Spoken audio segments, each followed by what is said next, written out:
بسم اللہ الرحمن الرحیم۔ السلام علیکم ناظرین، نکتہ میں خوش آمدید۔ کہا جاتا ہے کہ ملک شام میں ایک بزرگ رہتے تھے۔ ایک دن ان کی بارگاہ میں ایک شخص حاضر ہوا۔ اس نے عرض کیا، حضور مجھے کوئی ایسا عمل بتائیں، کوئی ایسا نسخہ بتائیں کہ مجھے حضور نبی کریم صلی اللہ علیہ وسلم کی زیارت نصیب ہو جائے۔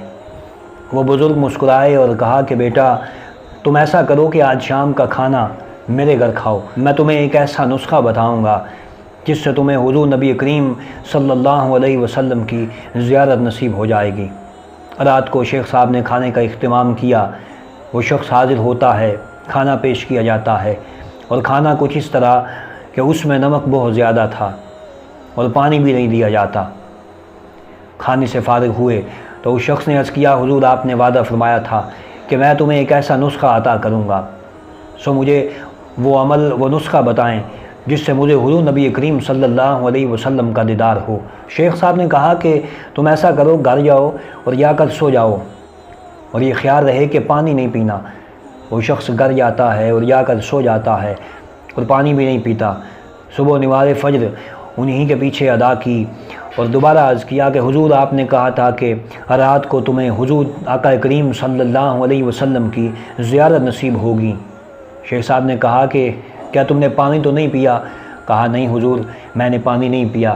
تو کہا بتاؤ پھر تم نے رات کو کیا دیکھا، اپنا خواب سناؤ کہ رات کو تم نے خواب میں کیا چیز دیکھی۔ اس شخص نے عرض کیا کہ حضور میں نے خواب میں کنویں دیکھے، چشمے دیکھے، دریا دیکھے، آبشاریں دیکھیں، جس طرف آنکھ اٹھائی پانی ہی پانی دیکھا۔ شیخ صاحب نے کہا کہ بس یہی تیرا عمل ہے، یہی تیرا ورد ہے۔ تیرے اندر پانی کی سچی پیاس تھی، سچی لگن تھی، پانی کی تڑپ تھی، جستجو تھی، تو تجھے پانی رات کو خواب میں آ کر دیدار کروا سکتا ہے۔ وہ تو صاحب لولاک ہیں، وہ تو اللہ کے آخری رسول حضرت محمد صلی اللہ علیہ وسلم ہیں۔